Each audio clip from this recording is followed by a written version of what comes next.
5 minutes. 5 minutos. Esto es lo que es muy caliente. Hey, download your TikTok app today so you can have China spyware in your house for free. Yay, China spyware. Woo! China go down! USA number 2, you go down! Give me money. Fucking future! We're talking about a fat ass and everything, yeah. Future! We're talking about a fat ass and everything, Like I yeah. took a poop and it was one of those painful ones that brings a tear to your eye. It's like I took a poop and it was one of those painful ones that brings a tear to your eye.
And then?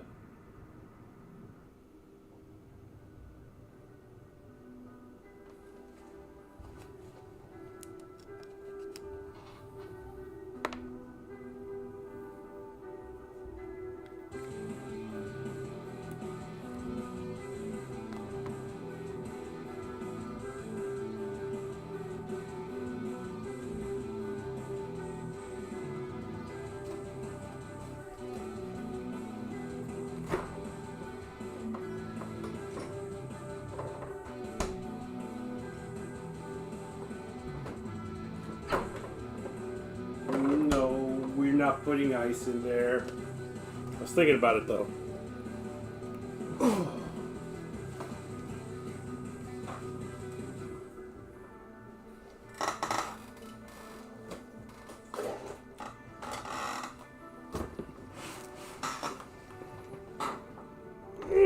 Oh. I was cooking. I apologize for the tardiness. Gotta have something to eat after I'm done drinking my liver's weight in whiskey.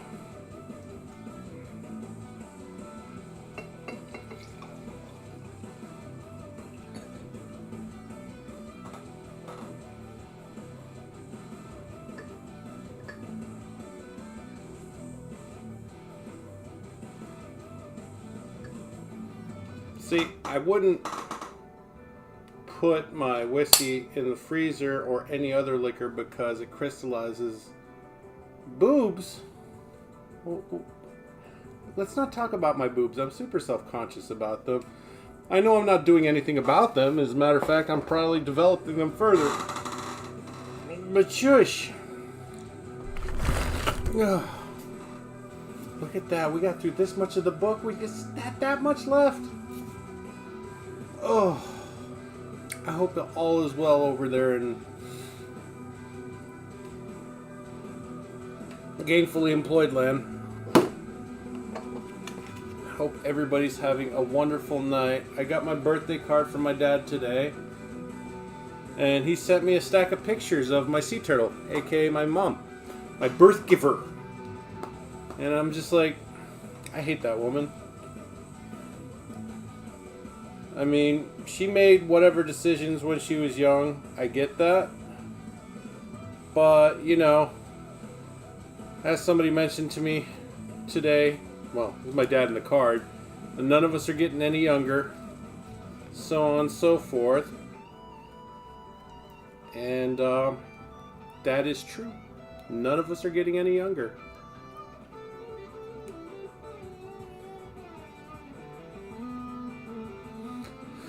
I mean, I might be getting more youthful in appearance, but I'm definitely feeling my age. And it sucks.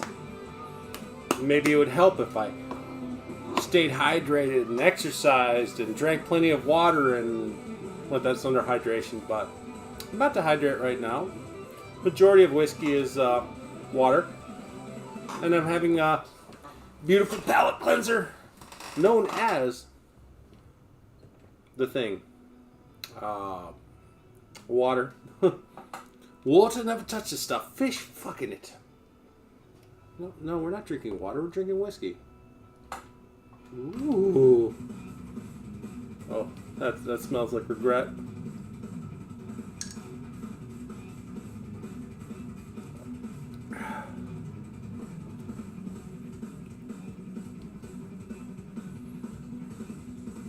Sorry, I was hungry, but lunch didn't get it.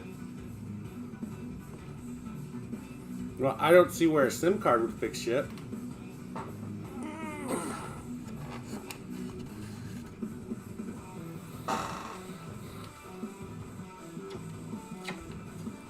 I think it's YouTube. YouTube is like, nah, fuck this guy.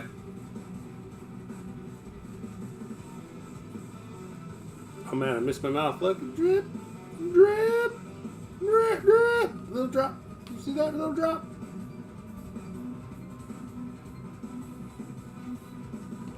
Ugh. Ice espresso and cream? What? And cream? Oh, okay. You would have an Italian person cussing you out right now. They heard about that shit. Ooh, current affairs. Chapter 14, human trafficking.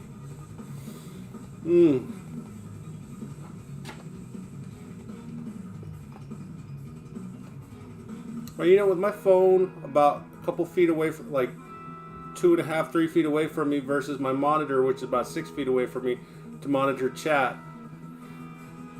Text is smaller on the phone, which is closer to me. I don't know. Penises. Aw, you see, it puts up your user pic on YouTube, but it doesn't put up your user pic on the phone that I use to monitor chat. Okay, well, whatever. Chapter 14, human trafficking. January 2010. We walked down the rubble-filled roads after the Haitian earthquake. This is devastation unlike anything I have ever seen.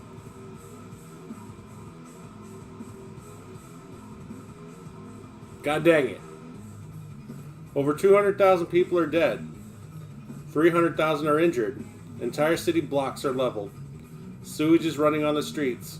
The place smells and looks like shit. Humanitarian workers appear every now and then. The world is here to help, but here to help Haiti through this biblical catastrophe. But that's not why I am here. I, along with 3 other muscles popping through our clothes, bearded, dangerous-looking dudes, have a specific mission here in Haiti. We all check our gear one more time, walk up to the front door of the hotel. We climb the few stairs to its entrance and flow into the front door. Our weapons are at the ready. The guy behind the counter looks at us for less than half a second before he puts his hands up, pushes his weapon toward us, and proceeds to lie on the ground. This garbage human being wants nothing to do with what we are offering. Where is the American girl, we ask him. On the 4th floor, he responds in his native tongue. We head up the creaky stairs and start opening the doors to rooms. Every room is the same. Several girls are tied down to small beds. There are heroin tracks running into every vein they could find. Oh, may I? Okay, thank you. Thank you for your permission, Cheetah. We find our target. She's an American girl who was here on a mission trip when the earthquake hit. These predators saw Forder in a chaotic situation, separated from her friends, and took advantage. She became a target of opportunity. We untied the girls and ushered them out, but we sadly couldn't take them with us. The helicopter only had room for one. We knew most of them were going to end up back here, either because they were so indoctrinated into this life, or later when the drugs wore off and they needed another fix. It was really hard to stomach. They're so young. This is the worst kind of slavery. Yeah, I think so. We walk our target out of the hotel, and even though more men have arrived, no one lifts a finger to stop us. They know what type of men we are, and they know how it will end. Plus, there's no reason to risk their lives for girls when girls are so plentiful here. We do 3 more of these kinds of missions. They're always gratifying and soul-crushing at the same time. It's like living out the movie Taken, except the bad guys are pussies and want nothing to do with fighting you, and you don't get to save everyone. You just leave knowing that in a consequence-free environment, you'd kill all these traffickers. But there are consequences, and as you leave the other girls behind, you can't help but think if their families had money, you'd be pulling them out too. Oh, that's rough. February 2017. Regular people have a moral continuum. They think about things like selling drugs, selling guns, selling sex, and kidnapping and forcing children to have sex as progressively worse steps. And while I'd never compare the kid selling pot to his friends in college to a human trafficker, in my experience, once you get past a certain point, the moral continuum you'd expect to see disappears. When I was in South America, the Caribbean, Africa, or the United States, the same assholes selling drugs and guns were typically intertwined with selling kids as well. Assholes are assholes, and a person willing to deal in one form of human misery is likely willing to deal with all forms, so as long as they can turn a profit. Whether it's rhino horn, cocaine for the altitude, pushed across the border, meth being cooked in a lab, or selling 8-year-old boys or girls to pedophiles, these people look at their evils as just business. As hard as it is for us to fathom, to them selling pain is simply the sale of a product, and their product has a shelf life. They want to sell it or use it as quickly as possible to make the most money possible, and then do it all again tomorrow. Oh! I have a feeling it's going to be a really rough chapter.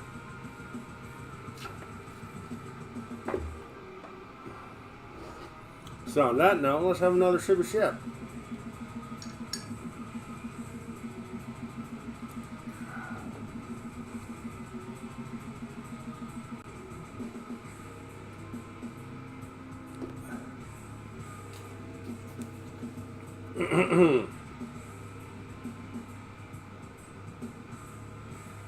This is where many of the popular anti-trafficking organizations fall short.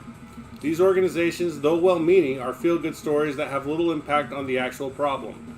They go in and rescue these kids or women, and it is gratifying to give these people their freedom. Oh. Cracker and Sharp? Okay. Thank you. Thank you for letting us know. We do appreciate it. They go in and rescue these kids or women, and it is gratifying to give these people their freedom, but they don't attack the underlying financial organization that allows all of this to happen. To look at it another way, the real players should be thought of as major corporations. Imagine that human traffickers are British Petroleum or Shell, and each individual sex house is a gas station. If you shut down one gas station, does Shell or BP even notice? What about 5 or 10 or 100? No, of course they don't. The major corporation is completely unaffected. The demand for the product still exists, and you've done nothing to stop or even slow the supply of the product. It's like turning off the sprinkler when it's pouring rain. There's still water everywhere. But that's where people want to invest. That's what's sexy. The idea of coming in and breaking women and men and kids out of these hellholes where they are fed meth until they die or are all used up is incredibly invigorating. It makes people feel good. But to hurt the corporation, we need to dig a hell of a lot deeper. We need to go after the source. And for those of you saying, so what if they don't take the whole organization down? They at least saved those girls that were trapped. Not really. These organizations don't even have halfway houses built into their programs. So when they free these girls, and they are addicted to meth and their families don't want them, or they're orphaned to begin with, they go right back to their handlers. Hell, most of them don't even have families. Over 70% of the kids and women who are freed walk right back to the same life.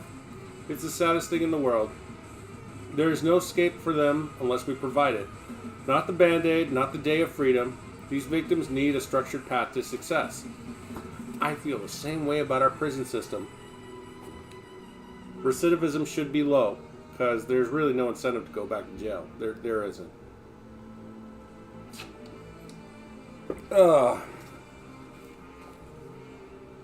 have to put this in a cold way, because there's no other way to show how little these bastards value human life. Think about the trafficker as a grocer. He can only fit so many peaches on his shelf. If you come in and save one of his girls, he simply goes back to the orchard and plucks 2 more peaches. His costs are virtually nothing to get 2 new slaves, but his return on each is thousands of percentage points.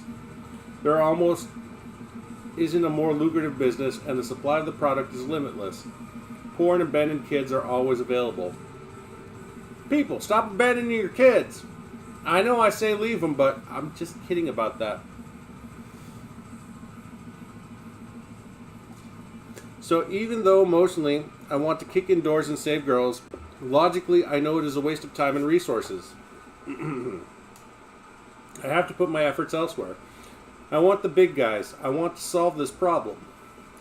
And after years of working around this abomination all over the world, I've committed myself to attacking it 2 different ways. By opening my sheepdog response courses to a partnership with any organization that helps survivors of trafficking, and by volunteering my time to execute stateside missions for the same organizations. Sheepdog Response has grown a ton over the past 2 years. It went from an occasional shooting course I taught to a few dozen people, to an organization with elite trainers, a strong detailed curriculum, and courses all over the country. At the core of it, I want to remove the feeling of helplessness so many people have and set them up for success should a bad situation ever arise.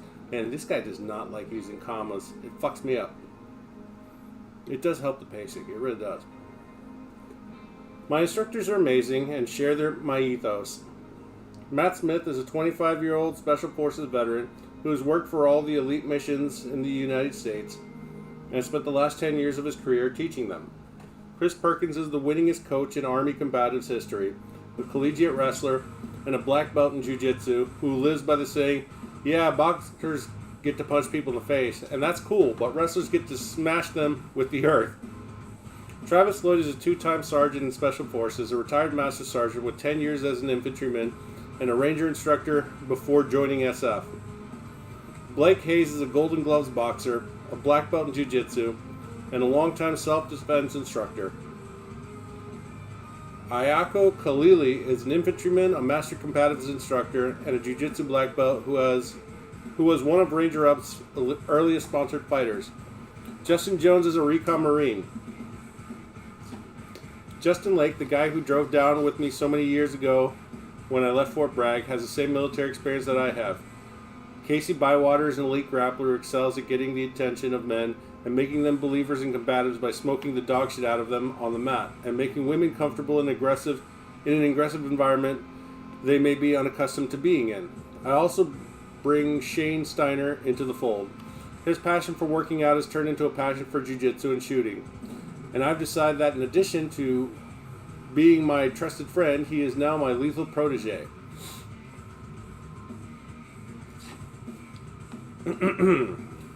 So when you get a group of people like this together, all of whom have seen the results of trafficking around the world, the solution is simple. Anyone who's ever lived through trafficking can come to our courses for free. We hold women-only courses specifically to facilitate that purpose. We want the women and men who have been in these awful situations to eliminate the fear from their lives, to learn how to be situationally aware and avoid bad situations if possible, and to defend themselves and their loved ones if necessary. Hearing former victims tell me how much of their mental health we have been able to return to their lives through our work is one of the few things in my life I take great pride in. I say I want to do something similar, but the startup costs of just getting a large steel building, reinforcing it to be bullet resistant, and have the HVAC system that can handle the lead particles and all that goodness, and the classroom and all that goodness. Just the startup, I did general math, and I'm looking on the cheaper side about $1.5 million with the property and building. That's on the cheaper side, and I'm not sure a business model like that would be able to stay afloat, nonetheless turn a profit and pay back the ridiculous investment. Now, maybe if it were franchised, but besides the point, let's not worry about that. But to teach first-time firearm users the use of their weapons and basic rules of marksmanship and just confidence drills and you know. What was I talking about? I was reading, that's right. Let's get back to it. But I'm not in Houston, 2 days before the Super Bowl between the Atlanta Falcons and the New England Patriots to give a sheepdog response course. I'm here to hem up some bad guys with the Deliver Fund. These guys are not caught up in the idea of kicking indoors and doing the sexy stuff, but in nerding out with data and putting people in prison. Their founder, Nick McKinley, isn't an operator type. He was a CIA analyst. He looked at maps, data, spreadsheets, and human intelligence and put together target packages. Well, that's exactly what we're doing here. Deliver Fund is made up of nerds, and I mean that in the best way possible. Their CEO is like the head smart nerd guy, and he has an army of smart nerd guys who will combine their nerd powers to fuck up people who want to hurt kids. Data in the right hands is a powerful thing, just the kind of thing, in fact, that police officers need to make arrests. That's the ultimate goal. We want to collect enough information on these traffickers to put them away for a long time or set the police up to break them and climb up higher up the food chain. I'm not here to be a nerd. I'm not smart enough. I'm here to run counterintelligence operations like I've done in South America, like I did in Trinidad and Tobago, and like I did on Hunting Hitler. If all goes right, I'm going to catch these guys in the act of selling kids.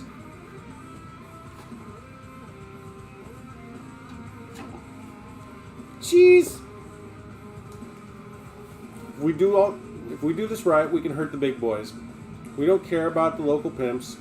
We want the power players who bribe politicians and serve the Harvey Weinsteins or Jeffrey Epsteins of this world, for lack of a better term. It's shocking to me our government doesn't have an organization who chases these cretins. But the more time you spend fighting trafficking, the more you realize how many wealthy and powerful people have a lot to lose by breaking the whole thing apart. The blatant manner in which power and money have been used to stop us from bringing people down is appalling. I don't generally condone vigilante behavior, but if I ever lose it and go full Punisher mode, these guys are at the top of my list. Fuck those guys.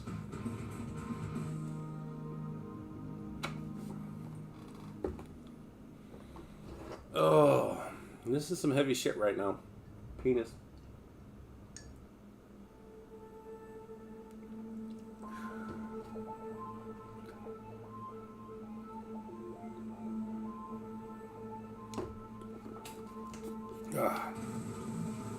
I got pulled into this particular mission, Operation Game Changer, by young Matt Tiberius Finney.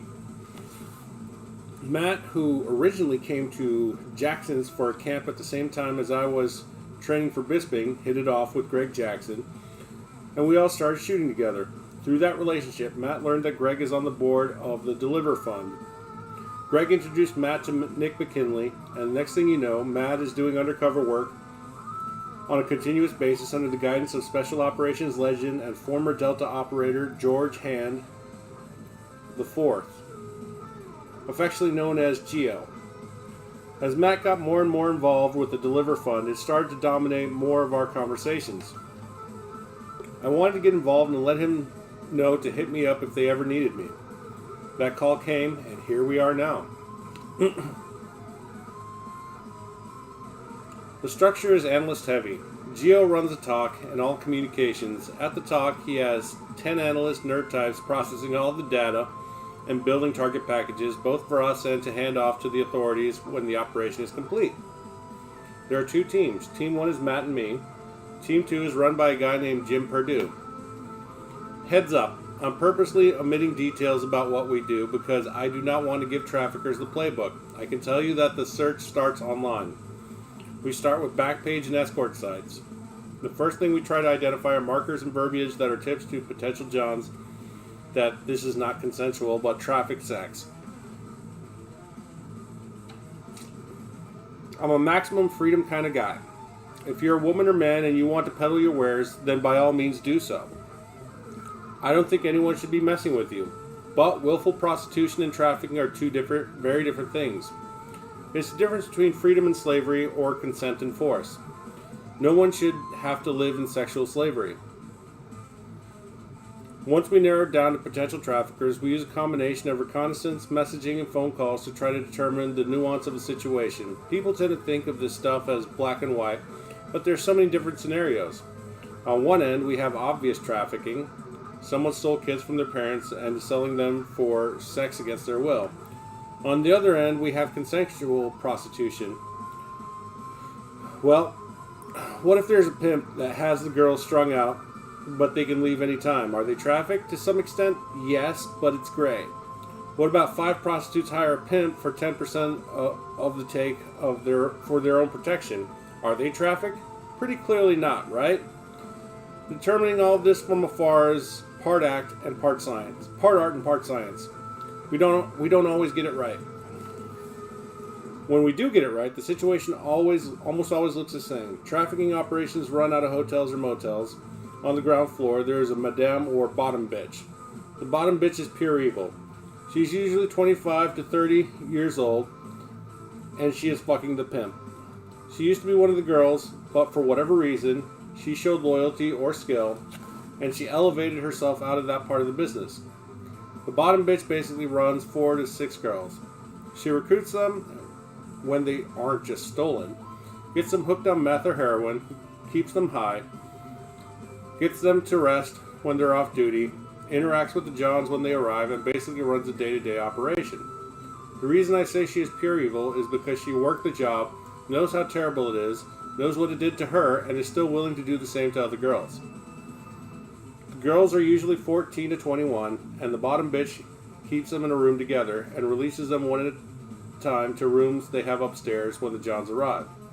You don't usually see them older than that because the Johns prefer non-consensual sex prefer younger girls. Oh boy.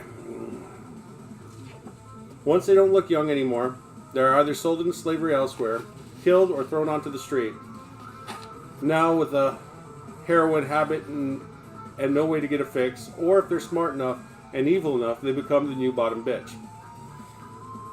Back to the pimp. The pimp always locates himself close enough to get involved if John gets violent, but always far enough away that if the police come, he isn't really involved in what is going on.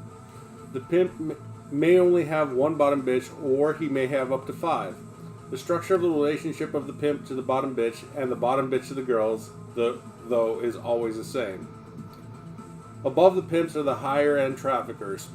What we do is try to hem up the pimps so their asses are on the line and get them to turn on the traffickers.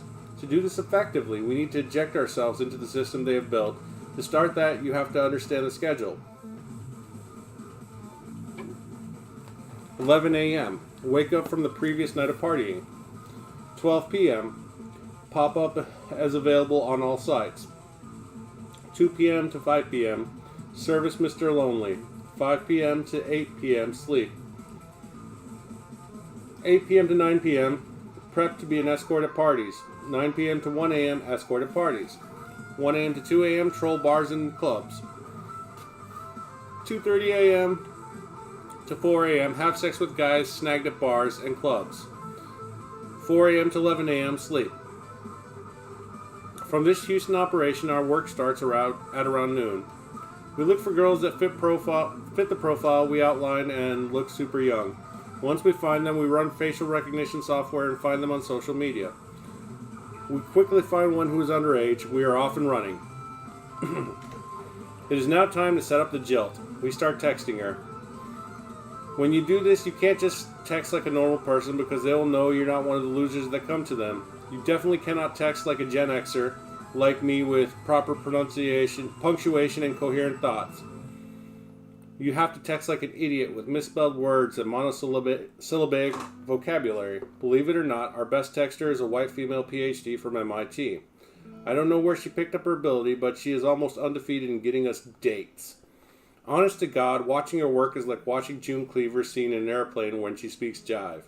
There's something both unnatural and impressive about it. The biggest challenge is that we have no legal ability to set up a sting. We are not law enforcement. We cannot give a prostitute money, or we have broken the law, even if no one exchanges sexual favors. So instead, we set up a surveillance point and ask the girl to meet us in a public place. In advance of the meetup, we pay off a construction site to give us access to the third floor of a building. I climb upstairs and set up a long-lens camera. It's the same concept as being a sniper. I'm capturing everything that occurs. Matt is set up downstairs in the vehicle, also capturing photos. At the appointed time, our girl gets dropped off. We take pictures of the guy and the car that dropped her off, and we attempt to confirm that it's the same girl from the back page. It clearly is. Now we wait. This is the worst part. As time goes on, we see the girl get more and more upset. The texts from her become frantic. She knows that if she gets a no-show, she'll get beaten for not closing. After an hour, the guy comes back to pick her up. He beats her up right there on the street. The three of us, me, a Special Forces guy, George, a former CAG guy, and Matt, a professional fighter, have to sit there and watch this giant black man beat the snot out of this little girl. We snap pictures of the entire thing because that's all of the ammunition we are allowed in a civilized society. We'd much rather be uncivilized and permanently solve this problem. God, I wish. It's the fucking bureaucracy, man. After he's done beating her, he throws her in his vehicle and drives off. I've already positioned myself downstairs as soon as they head out. Matt pulls up and I hop in the car with him. We follow the vehicle at a distance and are led to the prototypical hotel. 1 pimp, 1 bottom bitch, 12 girls, and 2 guys as muscle.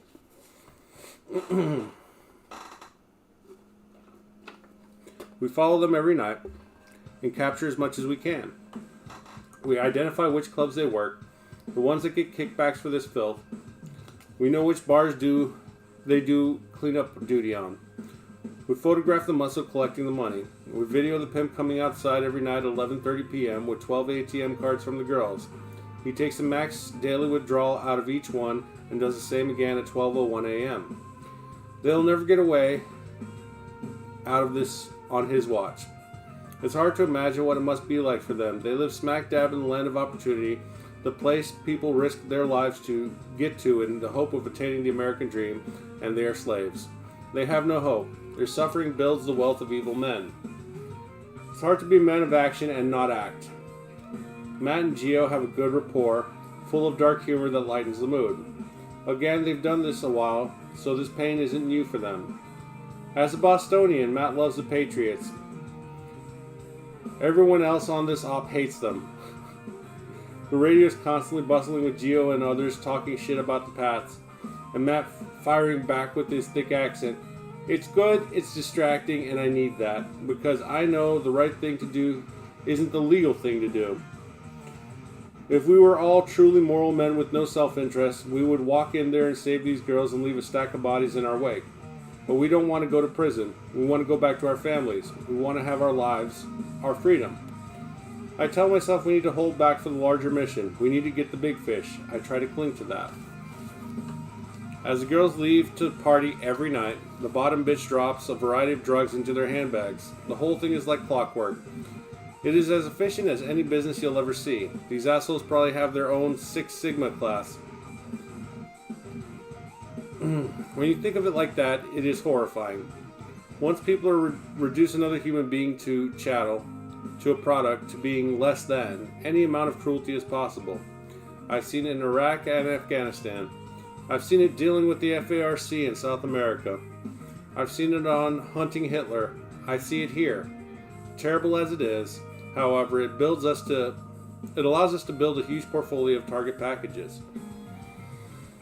These are some of the best ones that Gio and Matt have ever seen, and they've been doing this for a while. With the information we have gathered, there's enough clear evidence to arrest the pimp, the muscle, the bottom bitch, and even the strip club owner.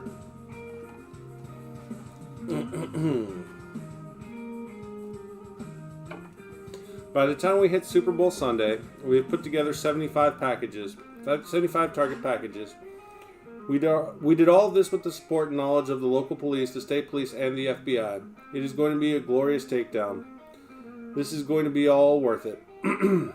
Gio walks over. He looks upset. "What's going on, man?" Matt asks him. "I don't know how to tell you this, so I'm going to come right out with it. Houston PD has essentially shut us down."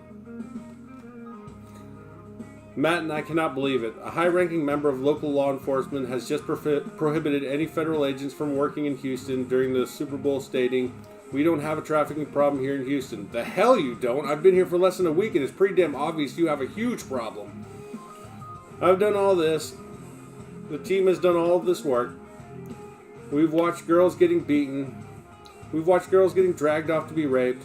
And this guy is shutting it all down despite overwhelming evidence of it occurring? I don't know what is behind this decision. Is it a moral failure on his part? Is it pride? Is he afraid it will reflect poorly on his ability to police his city? Is he afraid that his city will be embarrassed? Is it personal protection?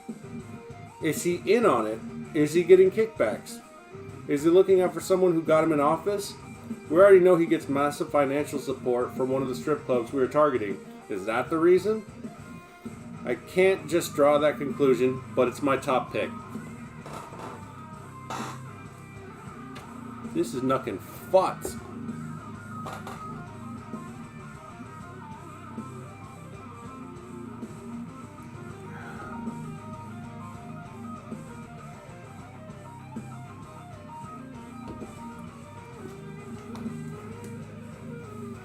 Gio spends the rest of the night trying to change the decision. He calls us up to headquarters at the Deliver Fund. They all call the politicians they know. Everyone is on board with solving it, but it only takes one guy to slow it all down just enough so that the bite is taken out of the operation. I sit quietly watching the pain of trafficking through a camera lens while the guys make fun of Matt over the Falcons' lead. They've developed coping skills I do not have yet.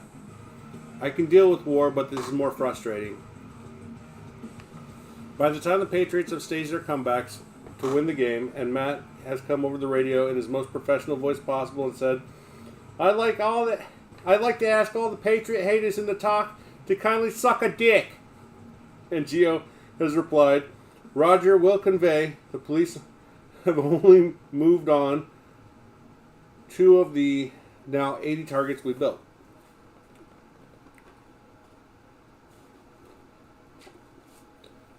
1 in 40? Jesus, that's fucking ridiculous. If you want to know how traffickers keep winning, this is how. This is the reason. It's no one's priority. Are the politicians shady or uncaring? It doesn't matter which. If enough people don't care about the problem, then politicians won't care about it. The girls that get taken aren't middle-class white girls with parents who adore them. They're poor black and Hispanic kids whose parents are either dead or don't care or have abandoned their children completely. These kids are alone. And now even when guys like us do care and do try, we cannot even get the police to get up off their asses and do the job they're getting paid to do. I want to scream at the top of my lungs from our current surveillance point watching Holiday Inn Express. I cannot give up like this. "Matt, let's go pick a fight," I say. Matt comes with me. These guys aren't even trying to hide what they're doing. There are expensive cars parked out front, and more coming and going all the time. They have their own security, 2 of the biggest guys I've ever seen. I whispered to Matt, who again is also a professional fighter, "We're going to have to shoot these 2, he nods.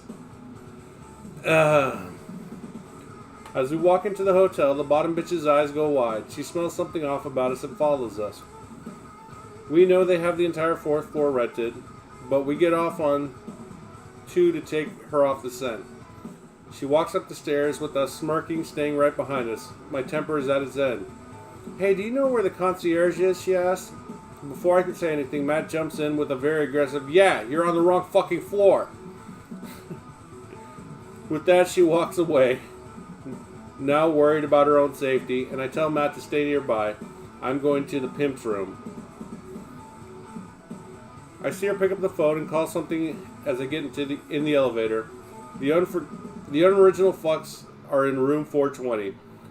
I walk into the room and I see 6'4", 280-pound Jamal, the pimp, complete with a tacky gold grill. I have no authority to do anything. I'm not here in any official capacity. But if I can just get him to hit me, to draw down on me, anything, then I can act as a private citizen. He smiles at me and says, "What the fuck are you gonna do, faggot?" I get right up in his face and say, "I'm gonna do whatever the fuck I want to do." He pulls a cig, accentuating the fact that he doesn't give a shit about me.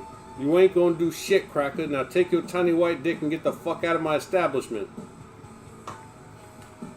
There's no need for personal attacks like that.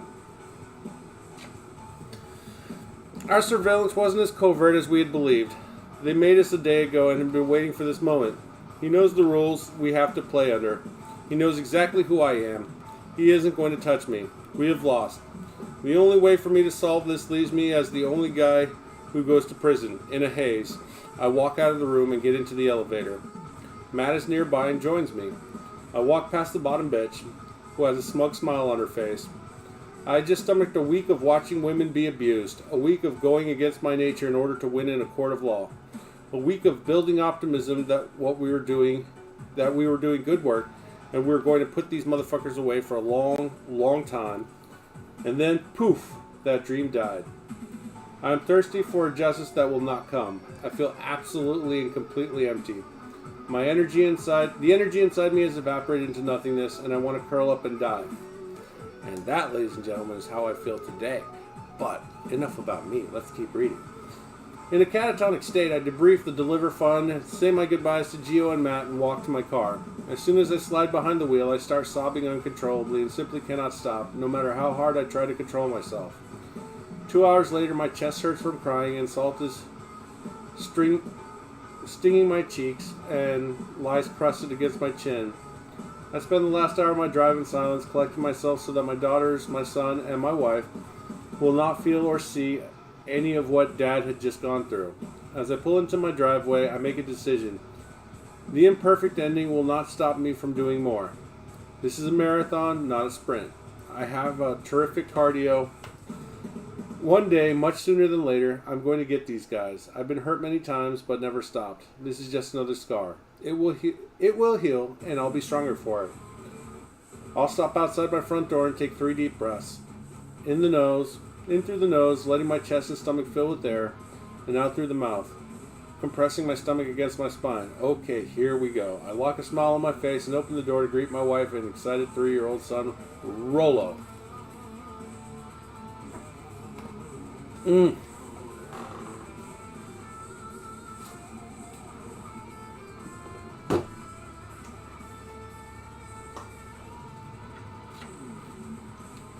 Yeah, there's trafficking, sexual trafficking, human slavery, and it's bigger than it's ever been before. And I have this feeling that, I mean, politicians won't do anything if people don't say or care enough. True enough. It's just sick. And you know, once you can prove a guy guilty beyond a reasonable doubt, depending on how many counts against him, what good does it do to have a person have a prison sentence for hundreds of years with no possibility of parole? They're not going to live hundreds of years. Not off of prison food. You know, it's just...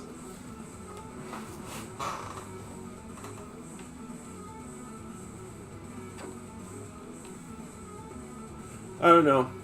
I think there should be a faster turnaround between beyond the shadow of reasonable doubt, guilty, and they're forever asleep.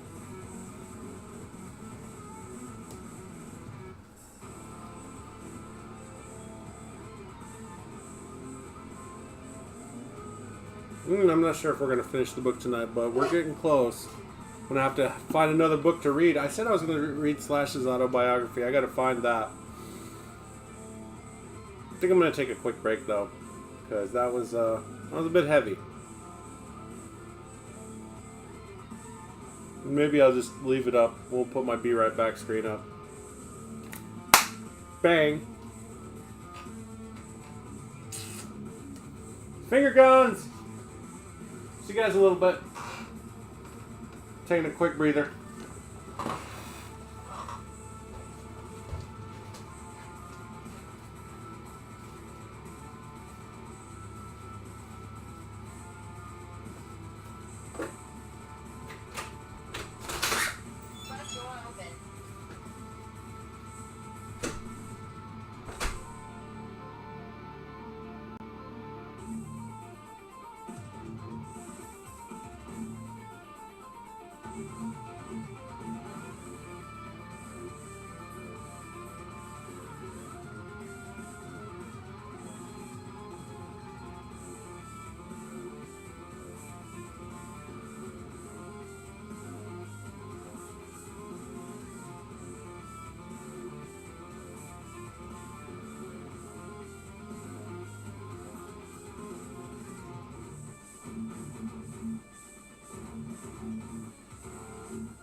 penises.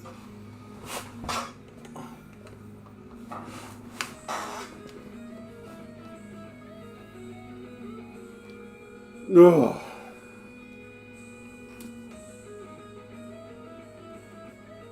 Chapter 15. Rescue.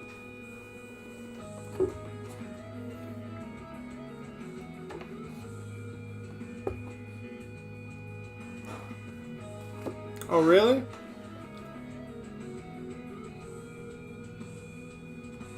So nobody's watching the stream tonight. Alright, fuck it, I'm done.